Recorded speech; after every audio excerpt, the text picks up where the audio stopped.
ambil nafas, hembuskan, kayaknya nggak mungkin deh. Tunggu Kayaknya itu nggak ya. mungkin. Iya, too good to be true gitu. Cuma Iya. sebentar gitu doang gitu.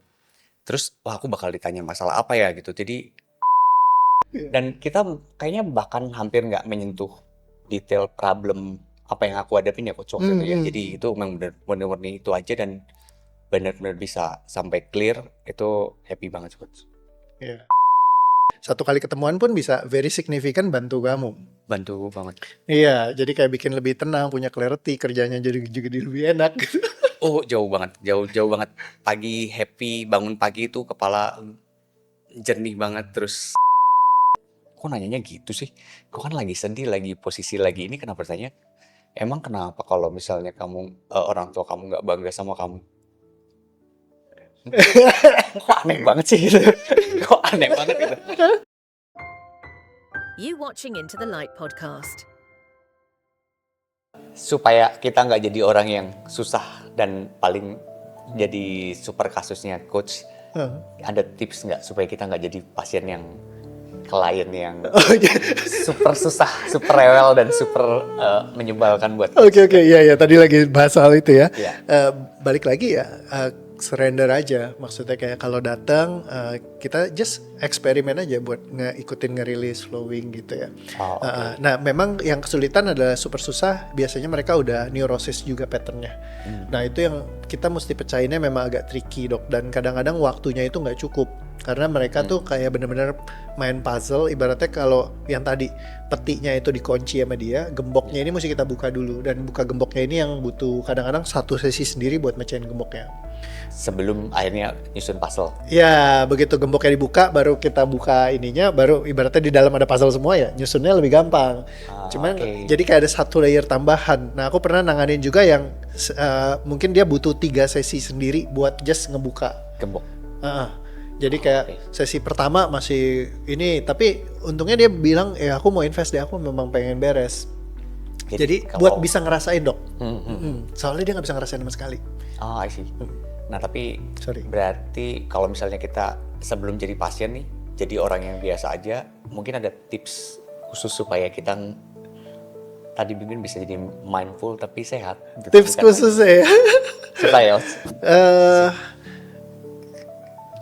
Ya just dalam hatinya ya siap untuk berubah aja. Misalnya kalau emang datang memang tahu. mau berserah gitu. Ada masalah berarti ya udah Ya datang karena berserah gitu. karena kita nggak bisa ya kayak ya mungkin yang satu kesadaran ya bahwa kita memang punya masalah yang kita perlu tanganin, dan kalau misalnya kita udah coba pakai cara sendiri dia nggak works ya kasih mungkin coba aja gitu, karena ada juga yang waktu pas lagi session dia intervensi dengan intervensi lain. Jadi saya bilang Contohnya? rilisnya tarik nafas aja.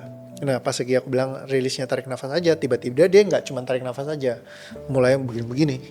Nah saya jadi bingung, loh kok rilis, kok biasa orang yang lain cuma tarik nafas terus gini-gini pak. Kan saya jadi, waduh nih kalau 1 jam begini gimana nih dok. Ya kan? Pusing dok. Jadi dia kayak pas lagi ya tarik nafas gitu, terus lama-lama makin badannya goyang-goyang semua gitu. Jadi Ada, kayak Coach? ada sepanjang sesi itu. Kalau mau lihat di Dio Into the Light itu bisa dicek, ada Pak Hendra namanya di sorry bukan Into the Light, di Koko Healing TikTok di paling bawah iya. ada Pak Hendra baju kuning ya, di paling bawah terus ke bawah ada, nanti ketemu.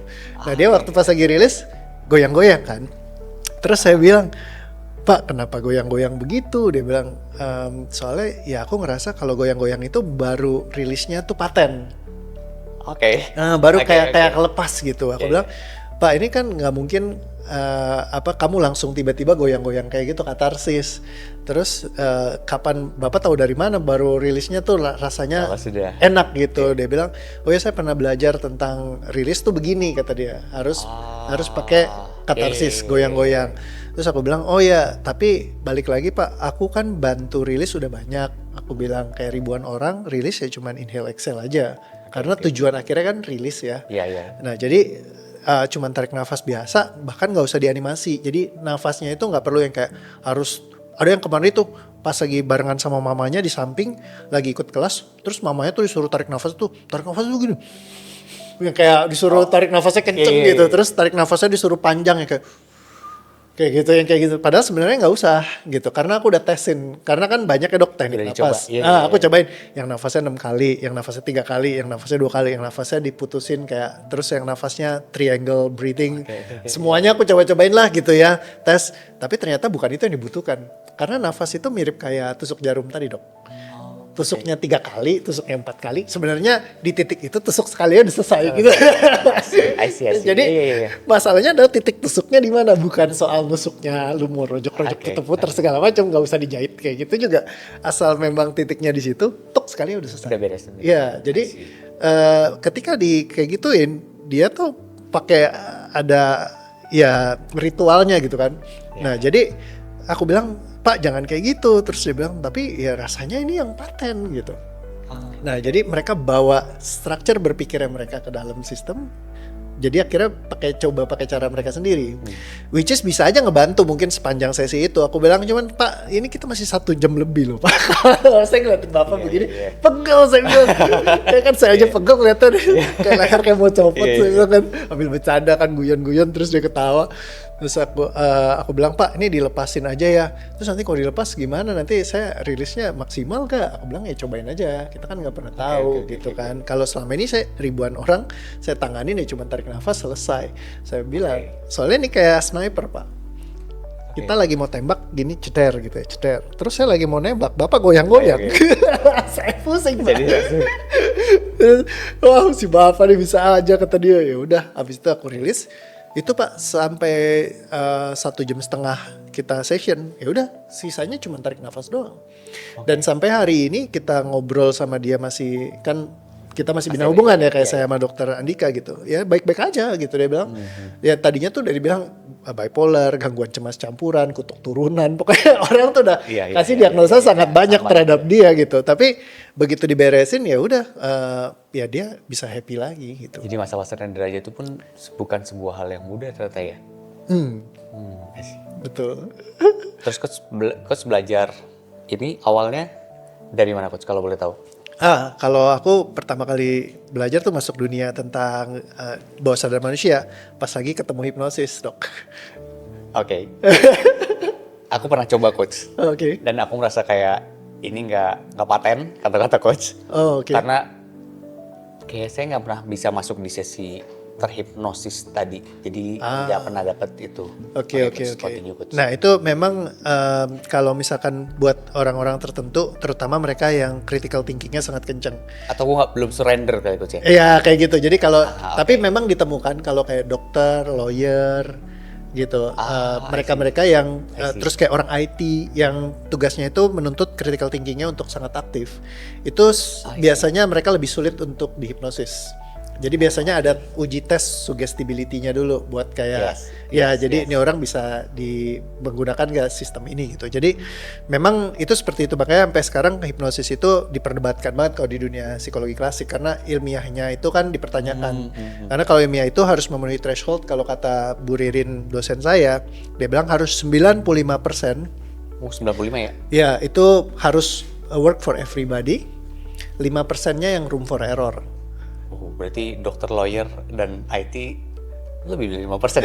Iya, jadi cukup banyak mereka yang kritis, jadi akhirnya makanya nggak bisa masuk ke ranahnya ilmiah. Sampai sekarang makanya diperjuangkan banyak untuk hipnosis masuk ke ranah ilmiah, tapi sulit karena nggak bisa memenuhi threshold itu. Karena nggak semua orang bisa dibawa ke profound somnambulism yang diajak relaksasi kayak gitu. Biasanya mereka tetap berpikir kritis. Itu kayak ada bloknya mereka sendiri. Jadi tapi buat aku pribadi, kalau aku masuk waktu dulu, jadi aku karena mungkin complete surrender tadi dok. Jadi pas aku datang, aku pengennya benar-benar, gue pengen sembuh beres gitu ya. Pokoknya gimana caranya lakukan aja deh. Kalau dulu soalnya lebih ke arah buat bisnis dia. Jadi hipnosisnya itu kelasnya itu buat supaya pembenahan diri supaya kamu bisa lebih sukses. Nah kalau lebih sukses gue mau gitu. Jadi buat di bisnis dan successful life. Nah kalau itu aku pengen. Jadi aku suka. Nah pas masuk itu aku banyak beresin tuh, lebih karena ngeberesin di diri supaya bisa lebih perform maksimal. Nah dan it's very flourishing di aku. Jadi kayak life changing dok. Jadi dari situ that same hipnoterapi yang mungkin di dokter nggak berlaku, tapi kalau buat aku flourishing banget karena waktu itu ada satu session yang terkait dengan mama. Ya kebetulan walaupun dia bicara bisnis, tapi dia bilang salah satu yang paling memang ngedrive kita berantakan strukturnya untuk di usaha, bisnis, karir segala macam itu adalah salah satunya kelayakan. Ketika kita misalnya di Indonesia dengan culture-nya kita itu benar-benar kayak harus jadi anak yang sama orang tua baik, gak boleh jadi anak durhaka, kayak begitu. Sedangkan di dalam hatiku, tanpa aku sadari, aku menyimpan dendam kepada orang tuaku. Nah, itu di unconscious level. Nah, Malin Kundang tidak layak sukses, gitu. Ada coach. Nah, jadi dia underlying message-nya di situ. Malin Kundang gak layak sukses. Lu banyak benci dendam sama mama lu, tapi padahal dok, di permukaan, aku sama mamaku baik-baik aja. Yes. Nah jadi kayak hubungan kita tuh flourishing, oke, segala macam sama orang tua. Bahkan aku kalau pulang tuh aku peluk mamaku. Jadi kalau aku lihat di sini lah nggak ada kaitannya. Nah tapi ternyata problemnya tuh underlying di bawah sadarnya inner child problem yang orang bilang. Nah jadi di dalam sistem tuh kacau nih. Masih nyimpan kemarahan saya waktu dulu merasa ditinggalkan, merasa dibuang sama orang tua. Nah ketika dipecahkan di dalam sesi itu, namanya dulu forgiveness therapy. Ketika bermaaf-maafan, selesai, habis itu dok rezeki itu kayak muncul terus gak beraturan gitu dari mana aja. Dan sampai hari ini saya ngerasain kayak bener-bener Tuhan selalu kasih kelimpahan gitu. Walaupun ada kadang-kadang tantangan segala macam, tapi selalu ada solusi dan ada dibukain jalan. Jadi beda banget sama dulu. Waktu dulu tuh aku setiap kali mau ngejar keberhasilan tuh hambatannya selalu banyak ada. Kayak nggak tahu kenapa udah bangun sesuatu kacau lagi, berantakan lagi gitu. Jadi kayak nggak ketemu jalannya. Tapi aku dulu nggak pernah bisa nyambungin itu sampai ke forgiveness therapy tadi itu. Oh iya. Karena ngerasa, tapi emang banyak orang selalu bilang, ya ibu kamu, ya tadi mungkin udah forgive dan udah semuanya kan bisa digampangin gitu. Nah, dan banyak orang yang forgivingnya di level psychological, kayak aku merasa aku udah terima mamaku baik-baik aja, kita bisa pelukan, bisa ketemu sayang-sayangan, tapi ternyata bawah sadarnya masih luka dok. Itu yang bahaya. Permukaan kayak di patch, tapi ya kalau ngikutin lagunya si Taylor Swift, Band-Aid doesn't fix the bullet holes. Jadi kamu bisa tutupin di atas, tapi kalau di dalamnya luka, pelurunya belum dicabut, itu masih bisa busuk. Dan berarti nggak banyak orang yang bisa ngerti atau ngeriletin antara mana pikiran sadar, mana pikiran bawah sadar ya. Dan ya itu berkaitan terhadap rezeki kesuksesan. Iya. Jadi kalau misalkan ada lukanya ya mesti diberesin, karena kalau nggak diberesin ya akan terus begitu. Dan coach hebat, menurutku berarti dari situ coach bisa masuk dan bisa ngerelate antara hipnosis dari situ, terus berkaitan dengan masalah pribadi orang yang tadi coach bilang flourishing banget dari hipnosis. Iya.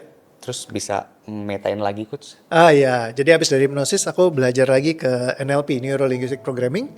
Nah itu bagus banget menurut aku, kayak salah satu life skill yang semua manusia perlu punya sebenarnya. Ya itu bicara tentang communication skill, tapi lebih ke arah linguistik. Jadi kayak bagaimana tata bahasa itu bisa mempengaruhi struktur berpikirnya seseorang. Nah jadi bahasa pemrograman otak. Jadi kalau misalnya buat teman-teman yang senang belajar gitu, ya bisa belajar itu.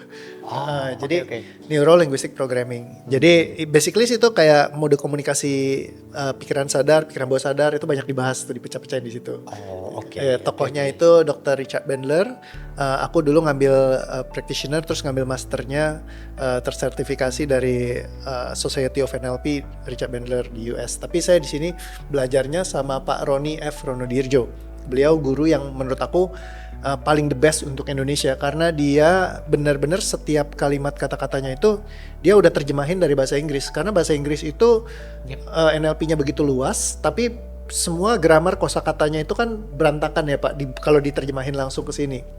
Nah sama Pak Roni tuh benar-benar disesuaikan dengan culture Indonesia, dengan structure ininya semuanya pokoknya benar-benar bagus. Jadi menurut aku cukup beruntung ya bisa ketemu sama beliau. Jadi belajar di sana sama Pak Roni itu 2015-an saya belajar sampai 2006 sampai beliau sakit ya waktu itu. Pokoknya hampir setahun lebih lah. Itu saya ngikut karena dulu saya pengen banget buat jadi trainernya Pak Roni. Jadi pengen jadi salah satu trainernya. Saya punya kerinduan di situ, jadi saya belajar terus, saya ngikutin setiap Pak Roni ada training apa, semuanya trainingnya dia saya ikutin gitu. Nah terus habis itu karena Pak Roni sakit, saya lupa tepatnya kayak 2016an ya, beliau sakit jadi beliau udah gak ngajar lagi. Dan saat itu aku bingung kehilangan arah mau kemana. Nah jadi aku pindah ke Neurosemantics. Neurosemantics itu masih turunannya NLP. Nah belajar sama tokohnya Dr. L. Michael Hall. Dia kebetulan sering ngadain event itu di Bali. Jadi kalau misalkan ya di Bali ngadain, itu orang dari Egypt, dari Hong Kong, dari mana itu pada datang semua ke Indonesia. Mereka kumpul di satu hotel, dia trainingin bisa seminggu 2 minggu gitu. Jadi kayak aku ikut trainingnya itu lumayan banyak, mungkin 300 jam ada kali. Jadi dari Dr. Michael Hall aku dapat certified trainer dari Neurosemantics, terus dapat juga certified associate certified meta coach. Nah itu dari dia juga meta coach itu dia ada satu sistemnya sendiri dia yang develop, yang tadi yang salah satu pertanyaan kenapa itu adalah meta question, itu adalah hasil kerjanya Dr. Michael Hall, which is he's very brilliant gitu. Oke. Soalnya ini kalau ini ada saudara temanku yang mungkin akan jadi klien coach berikutnya. Oh gitu. Oke. Iya, terus dia bilang, Thank you refernya. emang dia psikolog ya? Aduh, gimana yang jelasin ya? Saya pusing coach. Iya. Basically kalau Dr. L. Michael Hall PhD kan dia banyak belajar dari semua ilmu komunikasi dan juga ya di dunia psikologi dia basically mendirikan Neurosemantics itu salah satunya dari emotional reactive therapy dia base-nya. Terus dia ada banyak lagi base-base yang lain, CBT juga cognitive behavioral therapy gitu. Jadi akhirnya banyak dari poin-poin itu yang dia rangkumkan jadi Neurosemantics. Bukan dirangkumkan sih, dia bikin semua pemikirannya dia lagi. Nah salah satu kata kunci yang dia bilang mastery adalah saat kamu bisa membedakan distinctive differentiation antara setiap sistem. Nah dia create sesuatu yang baru. Ini loh kenapa Neurosemantics ini beda, bukan cuma contekan-contekan dari ini. Nah ketika dia bisa bantu misahin itu, bikinlah Neurosemantics, bikinlah meta coaching.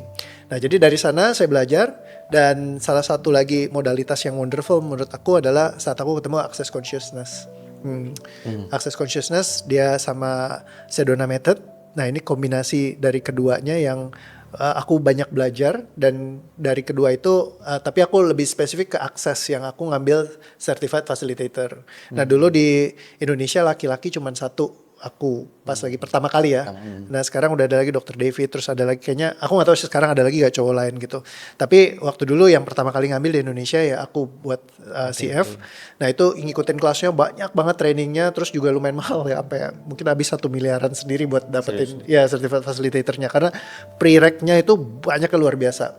Mereka itu benar-benar kayak dahsyat sekali gitu ya. Tapi dari sana aku ngeliat ada sudut pandang yang berbeda, dari Neurosemantics ada yang berbeda, dari meta coaching ada yang berbeda. Semuanya nih punya kekuatannya masing-masing. Kayak dari NLP saya belajar linguistik, beruntung banget. Jadi ketika belajar yang kayak ini tuh jadi lebih gampang. Terus dari hipnosis saya belajar juga, jadi kombinasi dari semuanya. Nah saya baru bisa ngelihat petanya luas, karena kayak kalau misalnya peta Indonesia dok, kita cuma punya Kalimantan, tapi kita nggak punya Pulau Jawa. Kita nggak punya Sulawesi, kita nggak punya. Kayaknya ada yang kurang. Setelah dapat. Betul, ketika dapat semuanya baru, wah ini kayaknya enak nih buat kita. Bantu. Betul, buat diracik jadi sesuatu yang baru gitu. Nah, developing di sana. Setelah itu aku didorong banget sama konselorku Pak Michael Christian. Ya dia bilang katanya, please kamu nih ini sesuatu yang bagus, yang ini bisa respektif buat kayak sesuatu yang ranahnya ilmiah, karena bukan cuman sekedar, jangan cuman jadi kayak yang ece-ece doang. Dia bilang katanya, tapi kamu harus perjuangkan ini kata dia. Jadi ya udah dia dorong aku buat masuk kampus. Tadinya awal jujur dok, aku ngeliat kayak masuk kampus ngapain sih gitu. Gue bisa ngerilis orang cepet kok, nyelesain masalah selesai gitu. Ngapain gue harus belajar kayak begitu gitu. Tapi Pak Mike tetap dorong masuk gitu. Begitu masuk ternyata wah gila. Baru saya ngeliat lagi yang diajarin di kampus itu, ternyata banyak hal-hal yang bisa aku bantu untuk bikin ini jadi struktur ilmiah. Karena cara berpikir ilmiahnya tuh beda Pak. Kalau misalkan dari semua ini kan dok yang kepecah-pecah gitu, karena aku biasa udah dapet udah yang gaya bebas. Tapi bagaimana menstrukturkan itu sesuatu yang dinamiknya lain lagi. Nah jadi begitu masuk kampus aku banyak belajar macam-macam. Ketemu juga sama dosen yang aku paling beruntung sama, menurutku ketemu Bu Ririn Sani ya. Karena dia banyak, kebetulan waktu itu bawain psikologi faal terkait kaitannya antara pikiran, perasaan, emosi sama bagaimana fungsi tubuh kita kan belajar tentang biologis kan. Iya. Jadi itu ngejembatanin banget semua pemahamannya. Akhirnya jadi aku ngerti. Kan balik lagi bicara tentang neuron akson segala macam gitu kan, neuroplasticity, dan beliau sangat pinter banget buat ngejelasin.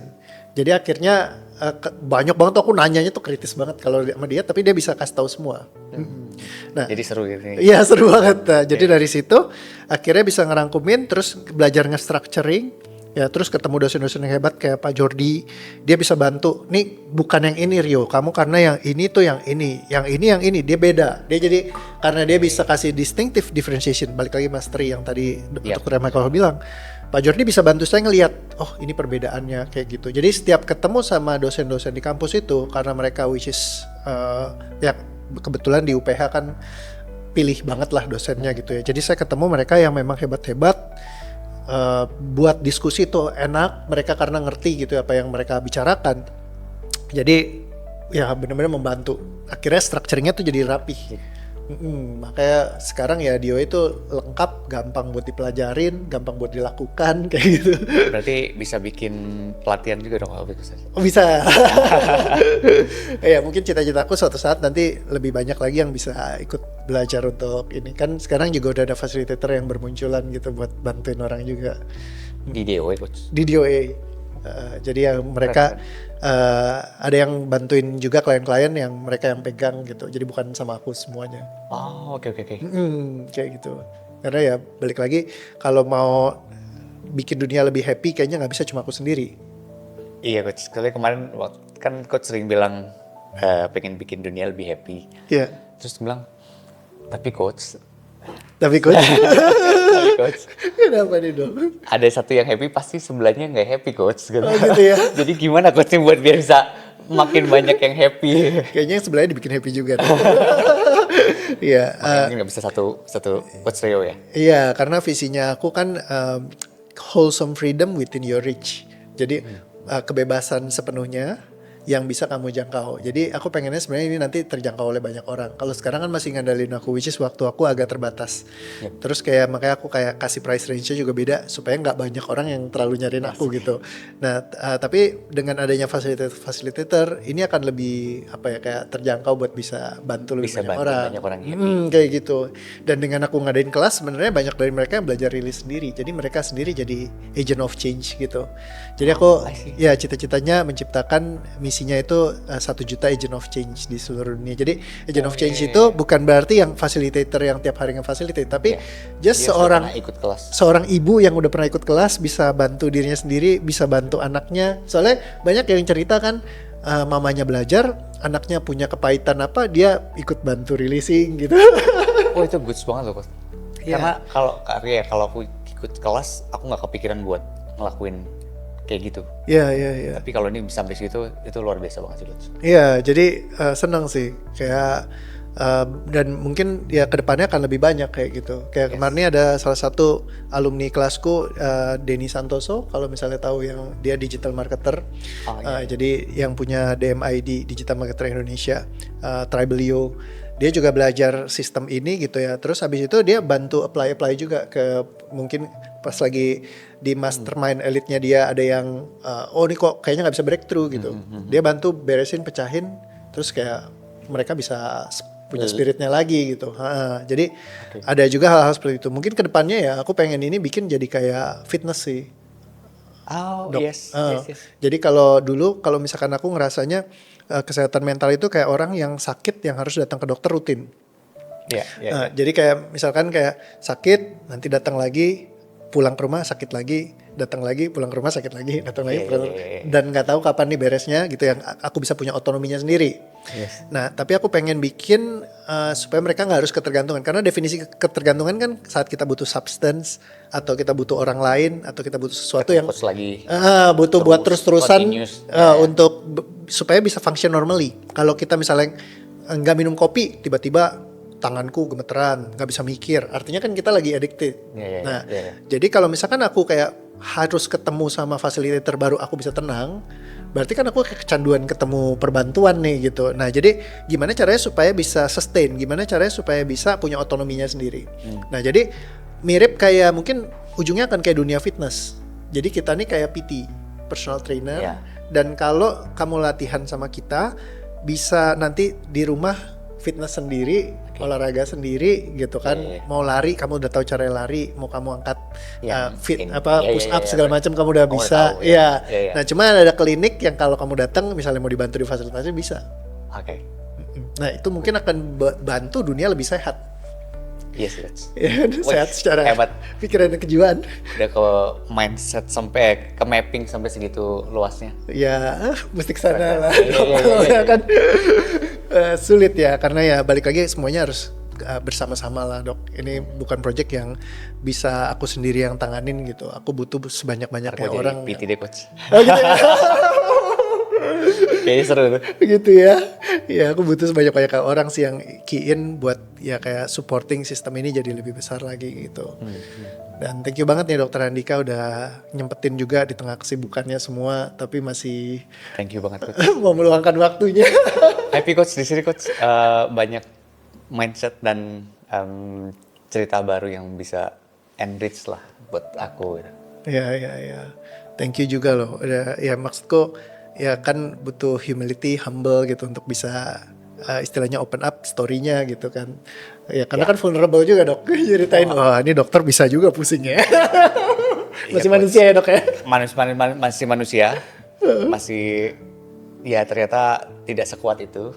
Terus ya kalau misalnya ada masalah ternyata ya bikin stuck, bikin banyak problem yang kadang mungkin nggak sadar, terus baru akhirnya setelah muncul masalah baru sadar, oh iya ya, jadi ada problem yang harusnya sebenarnya nggak muncul, tapi gara-gara ada satu yang kita nggak beresin, jadi muncul problem yang lumayan besar yang mungkin bisa nyangkut ke kerjaan dan ke depan kita sih. Iya, apalagi kan kerjaannya Dok Andika kan butuh Betul. konsentrasi dan fokus yang ya tadi excellence nggak bisa nggak bisa Iya, ditawar dong. Iya. Bener, Geser bener. dikit mah bahaya. Iya itulah, itu makanya Make incision miring-miring waduh. kalau hati nggak beres tuh pas kerja juga banyak nggak beresnya sih coach. Iya, saya pernah dapat case yang unik juga waktu dulu kan di professionals gitu ya. Ada satu pilot yang dia pas mau terbang itu anxious, Pak. Oh, oke. Iya. Jadi Iya. terus kan dia untungnya dia punya kesadaran buat ini ya. Kadang-kadang Kalau dia saya takutnya tuh kalau misalkan yang melibatkan orang lain gitu, terus mereka kayak nggak cari perbantuan, dibiarkan gitu aja, lama-lama kan bisa mesti hati-hati. Apalagi kalau pilot kan tanggung jawab kita besar ya buat iya, pegang. bagi banyak orang kita Untung ya beliau sadar dan nggak lama langsung kontak cari saya gitu. Jadi pas ditelusurin ternyata bukannya dia awalnya anxious waktu terbang itu muncul tiba-tiba. Tapi waktu dia pindah maskapai dapat pelatihan khusus lagi tuh. Nah ketika pelatihan khusus dia diajarin sama satu trainernya ini bener-bener keras banget orangnya. Nah jadi karena keras sering dimarahin, dimaki-maki segala macam begitu bikin kesalahan padahal kesalahan kecil misalnya. Tapi benar-benar hukumannya tuh luar biasa. Nah dari situ jadi kayak takut banget, jadi benar-benar khawatir banget bikin kesalahan gitu. Nah ternyata itu banyak structuring dari trauma masa kecilnya. Oh, oke. Ketika ditelusurin masalah sama orang tua segala macam yang di masa kecil mempengaruhi strukturnya, ketika dia dimarahin triggernya dari situ. Jadi kadang maksud kita mungkin baik ya. Mungkin kalau kita nggak tahu orang yang punya masa lalu begitu, mungkin Iya. maksud kita memberikan sesuatu supaya kita bisa ngerjain detail dan sesuai dengan SOP dan bla bla bla. Tapi ternyata bikin orang Bisa seseorang memicu. trauma dan bahkan Iya. ansietas buat terbang ya coach. Padahal dia pilot ya coach. Betul, nah itu kan menakutkan banget kalau misalnya sampai Iya. ada apa-apa kan, apalagi pilot kan dituntut dalam setiap, terutama kalau hal darurat. Kalau lagi santai kan autopilot masih oke Oke, gitu kan, iya, tapi iya. kalau darurat kan mesti benar-benar berpikirnya tuh cepat. Kalau mereka takut bikin kesalahan dan itu di take off sama neurosis patternnya mereka, wah itu akan sangat sulit dikontrol gitu. Nah jadi sebenarnya ini hal yang bagus kalau misalkan aja maskapai itu bisa bantu mereka yang kayak punya problematika, kan dinamikanya banyak ya, mungkin bukan cuma soal di situ, bisa di rumah tangga, bisa di apa segala macam. Ya jadi ketika mereka terbantu kan bisa kerja lebih efektif gitu. Nggak cuma mungkin di pilot aja sih coach, di dokter juga banyak sih coach kayaknya. Begitu ya. Ya semoga. Dan mungkin kalau aku pikir jadi kalau ansietas itu kan sebenarnya kita bisa banyak hal yang bikin ansietas kita muncul ya coach. Ya, Dan mungkin itu juga satu hal yang susah buat dipecahin karena kayak setiap hari tuh ansietas tuh bisa muncul dinamiknya banyak. dan ini banyak banget dan bisa bervariasi dan bertambah banyak coach. Betul, Menurut betul. saya mungkin. Ya, jadi kalau dari pengalamanku juga kan ngadepin kayak gitu. Dulu kan aku juga sempat anxious kan. Jadi kayak oke. banyak ketakutannya gitu. Patternnya itu banyak dipicu dari great loss sih dok. Jadi kalau di masa lalu kita pernah ngalamin kerugian besar. Sih. Nah jadi kayak kerugian besar tuh bisa macam-macam. Bisa dari kayak misalnya ngalamin kecelakaan yang hampir kehilangan nyawa. Itu kan bisa ya. Terus great loss itu bisa kehilangan orang tercinta yang kayak tadi kedukaan ibu nenek meninggal gitu ya. Terus kayak problematika misalnya pernah ditipu, kayak gitu-gitu. Nah pattern great loss itu saat kehilangan besar kita takut untuk kehilangan lagi. Jadi kita harus jagain terus jangan sampai bikin salah. Nah jadi akhirnya survival mode-nya adalah nggak boleh bikin salah, gue harus sempurna. Tuntutan kesempurnaan ini yang bikin kita jadi ini kayak relate ya. Ini waktu sesi kita itu di awal itu langsung coach ketemu great loss Iya. dan kok bisa nyambung ke situ ya gitu great loss dan akhirnya ketika ini tadi coach cerita itu kayak ya Iya. itu Kayaknya bener banget. mulai nyambung nih yang waktu masa kecil pernah ada ngalamin itu. Jadi Iya itu benar banget Iya, jadi iya. oh iya ya ternyata ada great loss ini dan itu bisa memicu anxious yang Yes. gede banget sih. anxiety itu dua pattern yang selalu bekerja. Satu great loss, kehilangan besar. Yang satu lagi paradoxical loop. Paradoxical loop itu adalah saat sesuatu yang baik yang kita inginkan, tapi malah itu jadi backfire ke dalam sistem. Jadi misalnya semakin pengen sembuh, semakin pengen ini harusnya jangan kayak gini, makin dia Yes, terbebani. yes. Kayak gitu. Nah, structure paradoxical ini yang biasanya membebani dan dia kayak ngasih powernya. Jadi kayak dia tuh mesinnya anxiety itu mirip kayak self sustain. Jadi dia kayak energi yang kayak berputar gitu kayak roda. Yang tujuan kita mungkin pertama bagus, Iya. tapi at the end jadi backfire. Nah itu. Jadi mecahinnya setengah mati dia. Kalau kita nggak tahu cara patterninnya, pecahinnya gitu. Mesti ngecek matriksnya banyak sih. Kalau di neurosemantics tuh belajar meta matrix itu kayak sudut pandangnya tuh titik-titiknya banyak yang harus dipecahkan. Misalnya kayak lihat dari sisi pastnya, masa lalu, presentnya, masa sekarang, terus future-nya, masa depannya gitu. Terus kalau di DOA kita bahas tentang alternate reality. Nah itu kita pecahin matriks-matriksnya supaya dia benar-benar kayak oke, aku tubuhnya yang tenang. Jadi bukannya cuma pikirannya, tapi tubuhnya benar-benar completely surrender. Ibaratnya ya berserah kepada Tuhan lah. Ya Tuhan mau bawa kemana, aku ikut aja deh gitu. Tapi aku juga desain nih. Aku pengennya sih seperti ini. Kalau misalnya bisa capai, puji Tuhan. Kalau misalkan belum waktunya ya nggak apa-apa. Nanti suatu saat ya aku coba upayakan yang terbaik. Misalnya kayak gitu. Ya betul coach. Wah ngobrolnya banyak nih udah. Iya. Tadi rencananya nih kita bisa ngobrolin apa ya? Iya aku juga bilang ini ngomongin apa ya. Terus terakhir coach. Iya. Karena coach sudah bisa tadi misalnya orang udah bisa surrender kasih tahu pastnya terus presentnya bisa nggak sih coach predict future-nya Predict future-nya nih yang seperti apa nih dok? dari segi masa depan ya maksudnya dengan psikologis kliennya yang dari pastnya ini trauma semua dan lain-lainnya terus di present dia misalnya sekarang kehidupannya sebagai bisnis man atau mungkin tadi pilot gitu. Terus kita bisa predict future-nya nggak kalau misalnya kita belum beresin yang tadi itu? Ya, basically kalau misalnya kita masih bawa tampungannya itu kan kita kan banyak di drive sama beban emosi kita.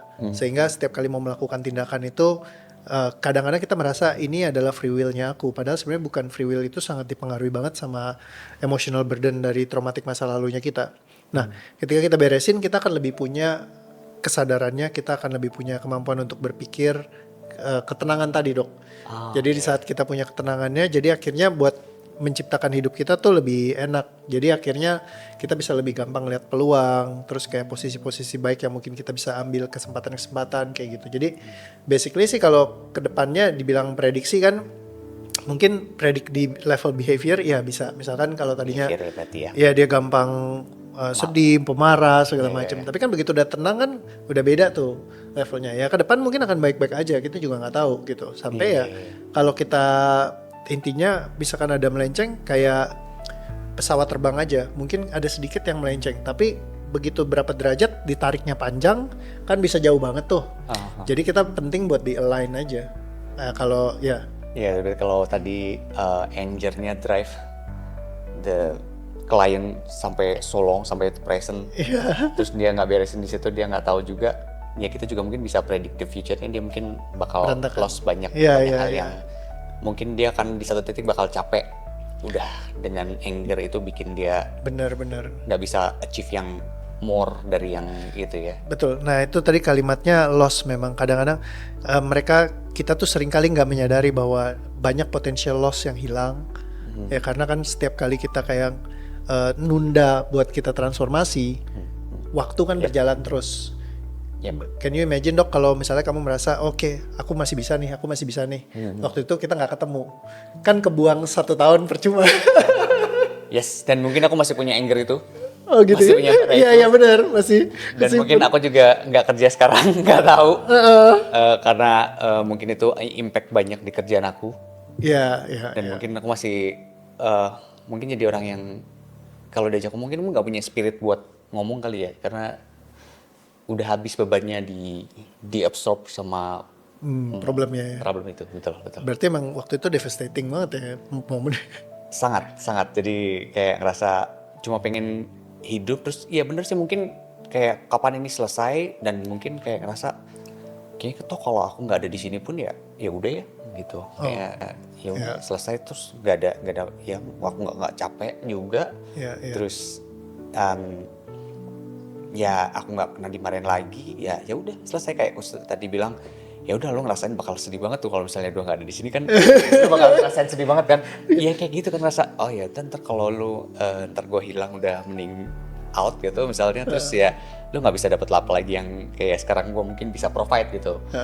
Tapi ya sampai udah ngerasa di titik sampai di titik itu sih coach, jadi ngerasa udah Kalau gua nggak ada di sini pun ya udah, karena ngerasa Doesn't make a daripada aku harus hidup tapi kayak orang yang robot aja, jalan Kayak zombie. sana terus balik lagi tidur, nanti jam 7 pagi bangun lagi ke sana terus balik lagi buat tidur. ya. Jadi udah ngerasa sampai di titik buat apa sih, buat hidup lagi cuma buat kayak robot begitu aja. Gitu sih coach. Dan banyak orang yang hidup dengan keadaan seperti ini kan. Ada pepatahnya bilang banyak orang meninggal di umur 27 tahun dan mereka tidak pernah dikuburkan. Tidak pernah Kuburkan. Oh. Jadi maksudnya mereka kayak living zombie gitu loh. sih ya get it ya benar. Umur 27 tahun udah mati nih. Iya. Jiwanya udah mati. Ya benar. Iya. Dan aku nggak mau di situ coach. Dan aku nggak mau di situ. Jadi kayak rasa kemarin tuh benar-benar yang kayak pengen harus berubah, tapi dari titik mana itu susah banget gitu. Jadi kemarin tuh benar-benar yang kayaknya mentok gitu. Terus ketemu, nggak tahu itu juga TikTok kenapa tiba-tiba bisa muncul coach juga nggak tahu. Terus bener itu algoritmanya nggak tahu dia baca pikiran aku tuh gimana, tapi ya pas lihat menarik. Karena ini kayak ngerasa ini kayaknya yang aku cari gitu. Oke, Tapi oke. masih akhirnya tetap banyak ragu-raguan ya coach ya. Iya. Ambil nggak, karena ngerasa kayak masa cuma gitu aja bisa sih gitu. Betul. Tapi overall sekarang happy banget. Thank Seru you, banget thank coach. you. Seru banget coach. Thank you coach sudah diajak Terima kasih. bercerita hari ini. Senang juga udah bersedia buat datang, Dokter Andika. Balik lagi memang banyak, setiap orang juga punya challenge-nya masing-masing ya, masih manusia. Dokter juga manusia. Yes, I'm still a human. Ya, Iya, bener-bener. amit-amit kalau ada kenalan yang kenapa-napa ya pasti kan aku nggak mungkin bisa bantu, harus datangnya ke Dokter Andika misalnya kayak kalau Kayak tadi ya, ya dalam misalnya ada keadaan luka ya. fisik gitu Iya, kan. iya. Tapi kalau misalnya mungkin perasaan, pikiran ya memang aku nguasainnya di situ. Jadi setiap kita pasti kan punya kekuatannya masing-masing gitu. Jadi jangan sampai kita eliminasi gitu hanya karena misalkan punya oh aku nih kekuatan pikiran, aku selalu apa-apa pikiran. Terus misalkan ada keadaan luka gitu, terus Iya. pikiranku kuat pasti akan sembuh. Ya nggak bisa gitu. Harus Iya, datang iya, lah iya, ya kan iya, buat iya. dirapihin gitu. Kalau misalkan memang problem kita di perasaan dan emosi, memang kalau nyangkut di situ ya perlu difasilitasin memang secara khusus juga gitu. Jadi setiap ya beruntungnya kita hidup di masa sekarang, teknologi berkembang begitu luar biasa ya dok ya. Jadi kita bisa manfaatin semua yang terbaik untuk kita menyelesaikan persoalan kita. Jadi ya senang, kembali lagi hati-hati karena kayak yang tadi Dokter Andika bilang bahwa problematika di masa sekarang kayak bikin hidup kayak nggak hidup gitu, terus sampai kayak mikir gimana kalau aku juga mungkin exit dari kehidupanku juga nggak akan ada permasalahan lagi, mungkin lebih tenang. Dan itu nggak nyangka mungkin permasalahannya gara-gara yang tadi great loss masa kecil itu kan. Iya.